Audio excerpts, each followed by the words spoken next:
Snowbird. Tippy Harris liked a challenge. In her 60s she was a wise old bird. The winds were blowing yonder as the snow fluttered down, a snow blizzard, they had said. Where had the spirit of adventure gone with people today? Putting on a deerstalker hat and bright yellow Wellingtons, woolen scarf and tweed overcoat, she then looked for the dog's lead. As her pet dachshund Fred came towards her, they would brave this storm together. Fred she had rescued from an animal rescue centre 2 years ago. He had been spoiled by his previous owner, who could not cope with his antics. A firm hand on the leash and stern tone of her voice had sorted that problem out, and plenty of walks on the local common. Now Fred was as keen to accept a challenge as she. Tippy opened the door of her bungalow. The snow had fallen faster,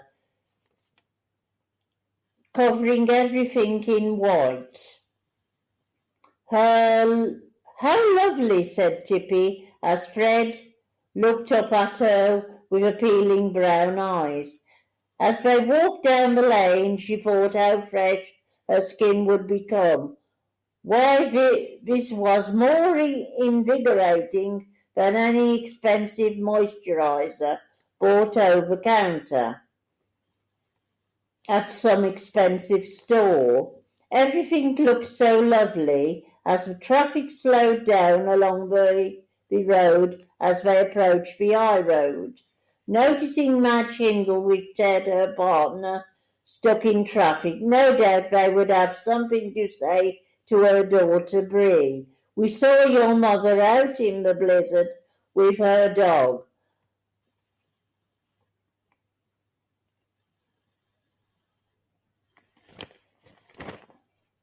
If only people would mind their own business. Besides, Bree knew what a stubborn streak her mother had once she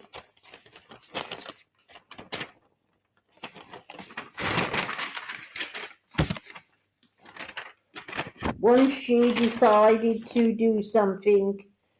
There was no holding back.